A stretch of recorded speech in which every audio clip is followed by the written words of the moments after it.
selentingan-selentingan seperti itu sempat ada ya. Wah, sibuk banget nih ngurus anaknya kapan gitu ya.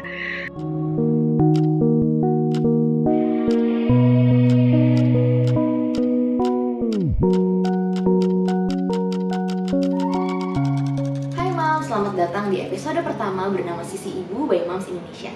Nah, karena ini episode pertama, jadi tema hari ini juga spesial banget, yaitu being a working mom. Nah, kita semua tahu menjadi working mom sekaligus ibu rumah tangga itu memang bukan hal yang mudah. Banyak juga moms yang cerita kalau 24 jam sehari itu susah untuk menyeimbangkan antara karir dan keluarga di rumah. Dalam episode Sisi Ibu kali ini, kita akan mengundang 5 orang working mom yang memang setiap hari berjuang untuk menyeimbangkan antara karir dan waktunya di rumah. Penasaran gimana ceritanya kan? Yuk kita dengerin sekarang.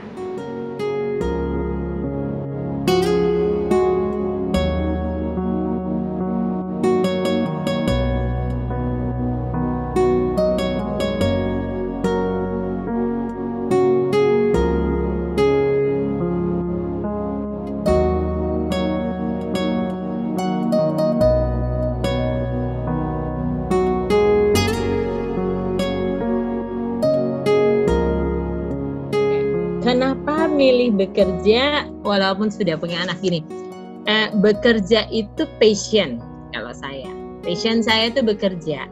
Ya, jadi ibu rumah tangga itu cita-cita. Karena itu salah satu jalur untuk aktualisasi diri.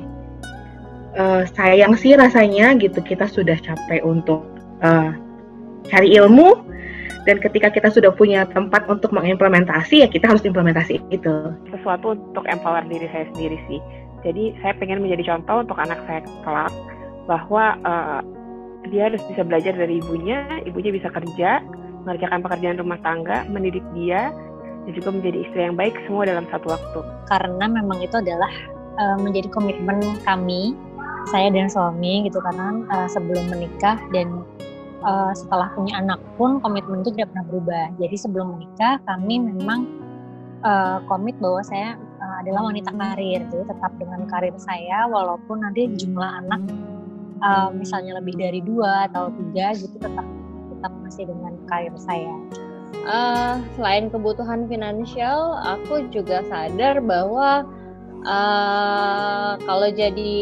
kalau aku pribadi ketika aku pernah dikasih kesempatan sebulan gitu kosong, aku kayak merasa emang selalu stres ya, di rumah terus mengurus anak, bukannya aku tidak mau deal dengan tantrum dan segala macamnya gitu, tapi somehow aku percaya happy child is coming from a happy moms gitu kan. Jadi kalau misalnya memang aku bisa take care of myself dulu, otomatis apa yang aku tularkan ke anak itu juga positif.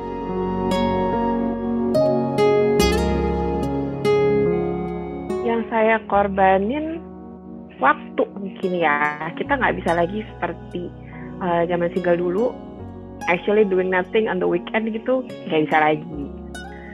Tidak lebih besar daripada kebahagiaan saya lihat si anak tumbuh dengan baik. Jadi nggak masalah sih. Pengorbanan waktu itu yang paling kelihatan kalau menurut aku. Terus emosional juga, kadang udah kesel di kantor, terus juga datang ke rumah,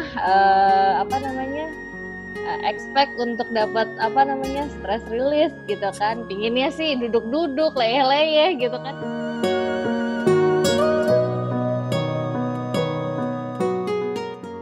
Kesulitan adalah saya nggak bisa sebebas orang lain atau sebebas ibu-ibu lain mungkin ya dalam melaksanakan apa yang saya inginkan. Misalnya dengan bekerja berarti saya punya lebih sedikit kesempatan dan waktu untuk menemani anak saya belajar atau hal-hal yang menjadi hobi saya lainnya, misalnya baking atau masak. Saya punya lebih sedikit waktu.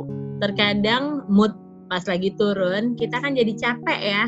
Kita jadi capek, kita jadi cepet emosi. Karena capek jadi emosi. Udah gitu, keadaan di dalam rumah tangga nggak bisa nge-support mood kita. Jadi itu yang sebenarnya kesulitannya itu. Kesulitan paling besar itu waktu kondisi anak sakit dan nggak bisa izin. Jadi tetap harus kerja sambil kepikiran, aduh si anak bagaimana ya gitu. Sudah lebih baik atau belum? Itu sih yang paling sulit sebenarnya. Selain itu kangen kalau disuruh travel untuk pekerjaan ya. Kok rasanya 3 hari itu lama gitu. Rasanya pengen cepet-cepet pulang.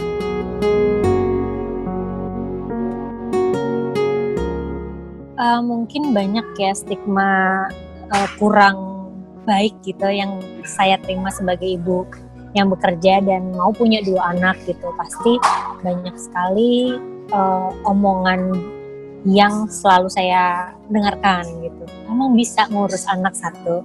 Emang anak ada yang mengawasi gitu ya? Pasti itu adalah standar stigma yang akan saya terima. Namun di sini saya sekali lagi selalu menjelaskan kepada mereka bahwa berumah tangga itu bukan ibu bukan hanya mengurus rumah tangga saja, namun ibu juga punya hak untuk berkarir dan melanjutkan cita-citanya. Untungnya puji Tuhan enggak, karena baik dari keluarga terus teman-teman juga beragam. Jadi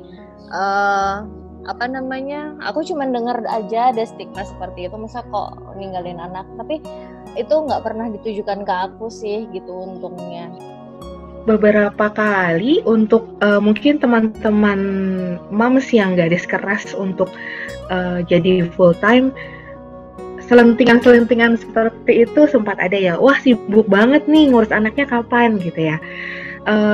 Tapi akhirnya sikapi aja dengan anak saya tumbuh dengan baik, anak saya tumbuh jadi pribadi yang baik. Menurut saya bukti lebih cukup ya daripada kita harus menyanggah atau apapun.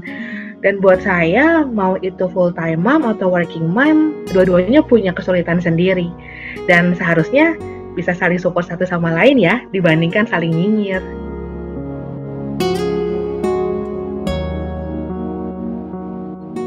Menjadi ibu yang baik menurut aku ibu yang mau belajar terus, ibu yang mau untuk berubah, baik misalnya nih sebelum punya anak itu tuh aku emosional banget gitu kan, setelah punya anak aku juga harus mau untuk mengurangi itu.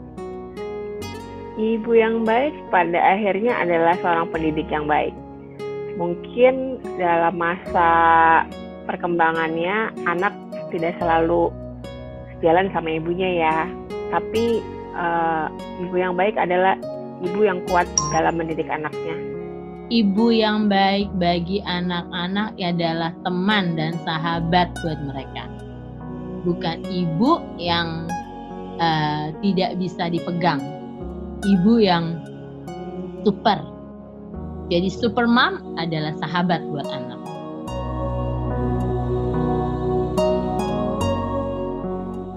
Untuk semua working mom dimanapun kalian berada, bagaimanapun dan apapun yang kalian lakukan, kita itu diciptakan sebagai manusia, sebagai perempuan, sepertinya adalah angel buat keluarga, malaikat. Jadi semangat terus, berpikir selalu positif, karena masa depan keluarga ini sebenarnya ada di tangan kita. Strive for your best. Be a good employee, be a good leader in your office, dan bisa pulang ke rumah membawa kebahagiaan itu dari kantor, dan bisa menjadikan diri ibu ini sebagai contoh bahwa kalau perempuan aja bisa berkarya di kantor, kenapa generasi selanjutnya enggak? Nggak ada yang salah kok dengan bekerja sambil ngurus anak. Jadi tetap jaga kesehatan, jangan lupa untuk juga menyukakan, menyenangkan, mencintai diri sendiri, karena mental yang sehat itu akan punya dampak yang luar biasa buat keluarga kita.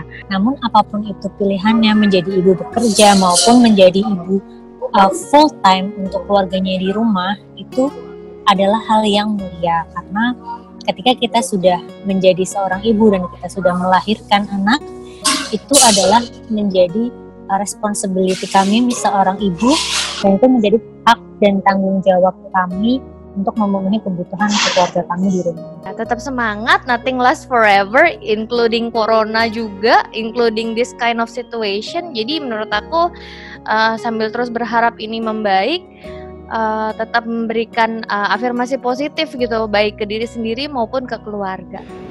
Nah, setelah mendengar cerita dari para working moms tadi, mungkin terkadang memang berat untuk meninggalkan keluarga dan pergi bekerja.